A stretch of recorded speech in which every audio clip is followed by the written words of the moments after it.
One of the biggest struggles that I've noticed people have is making the seamless file that they're creating truly seamless. They end up with little gaps, a little bit of not absolutely perfectly lining up.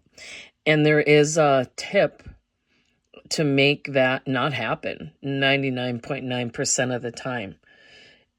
And it is simply turning off all the backgrounds. No background layer, no background color, no guides of any sort, just having the file that you're working on as live. And then when you go ahead and start to separate them out, and you want them to match up, just have those files active. I have 3 here, but I'm going to turn the one off. That's my save for the pattern that I've created. And obviously I've already, laid one out. I just grabbed one and showing you how, you just perpetually keep going and you can make it seamless. But even when you're first working with your initial layers, it's the same thing. Just make sure your background color and any guides or that, any extra layers that you might have in the file you're working on, have them shut off. Then go ahead and grab the one file, go ahead and click it, and just pull it up. And it will seamlessly snap into place. Go ahead and grab your second layer, highlight it, grab it, pull it down, and it will just, again, flawlessly snap into place. Go ahead and combine those two. You can pinch them together or you can highlight and tell it merge down. Duplicate it again so you have your 2 files. Grab, slide out. Will snap right into place. Highlight that next one. Pull it over. And I even went up a little bit. It doesn't matter because once you line it back, pull it back down, it just kind of magnetically pulls back down. And the reason this works is when Procreate is looking at what you're doing, it's reading your movements as much as you are theirs without any background layers in the way. It can see what it's doing easier. That's the layman's way of saying it, but that's what it does. So then come back over.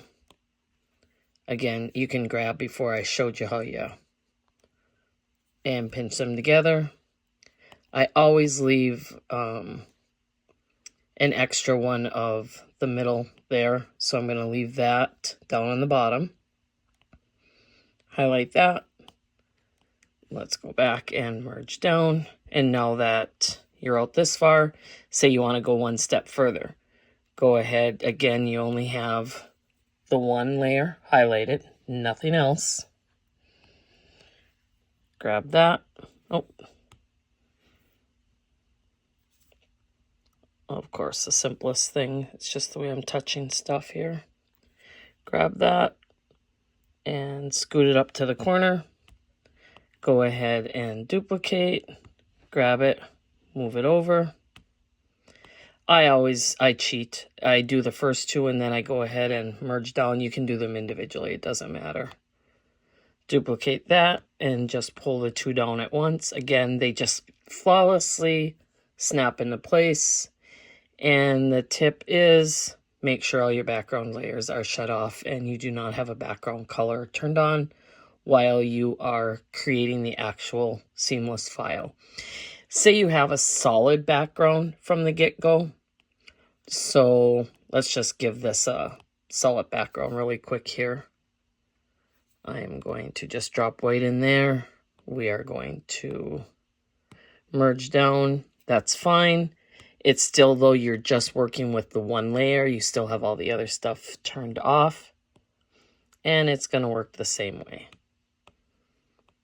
As long as you only have those layers that you are working with turned on and none of the back layers turned on. And everything is, let's go right into there and let's click so you can see that line disappear. And there is no seam. Hope this helps somebody. And that's it.